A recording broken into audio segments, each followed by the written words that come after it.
মিরপুরের মাটিতে চমকে ঠাসা একাদশ নিয়ে মাঠে নামতে চলেছে বাংলাদেশ। সিরিজ জয় নিশ্চিত করতে দলে আসতে যাচ্ছে পরিবর্তন, সুযোগ মিলবে তরুণ এক তারকার। মিরপুরের উইকেট বিবেচনায় পরিবর্তন আসতে পারে ব্যাটিং অর্ডারেও। সিরিজ নির্ধারণী ম্যাচে নতুন পরিকল্পনা সাজিয়েই মাঠে নামবেন অধিনায়ক লিটন দাস। কিউদের বিপক্ষে সিরিজের শেষ ম্যাচে তবে কেমন একাদশ আর পরিকল্পনা নিয়ে মাঠে নামবে লাল সবুজ বাহিনী, তার বিস্তারিত থাকছে প্রতিবেদনে।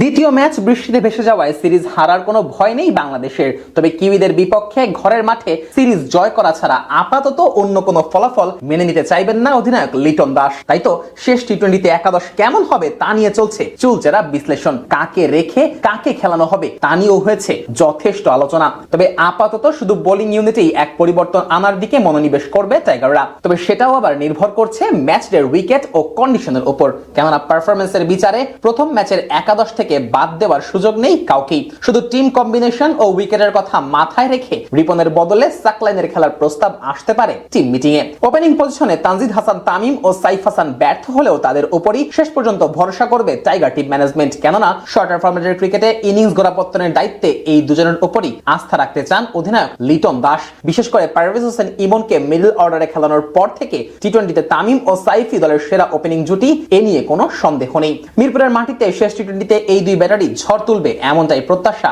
গোটা টিমের। 3 নম্বরে খেলবেন অধিনায়ক লিটন কুমার দাস নিজেই। সাগরিকার পারে প্রথম টি-20তে শুরুটা ভালো পেলেও উইকেটের আনইভেন বাউন্সের কাছে পরাস্ত হন লিটন। তবে মিরপুরের স্পোর্টিং উইকেটে লিটন তার স্বভাবজাত ব্যাটিংটা করতে পারবেন। 4 ও 5 নম্বর পজিশনে তাওহিদ হৃদয় ও পারভেজ হোসেন ইমনকেই খেলাবে বাংলাদেশ।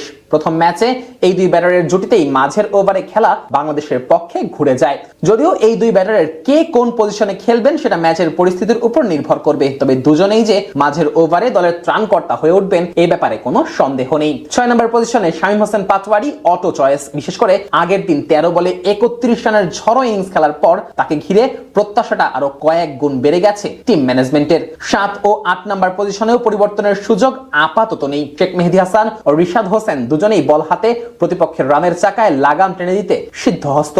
প্রথম ম্যাচেও মাঝের ওভারে এসে এই দুই বোলারের কিপটে বোলিং এ মোমেন্টাম ভেঙে যায় নিউজিল্যান্ডের।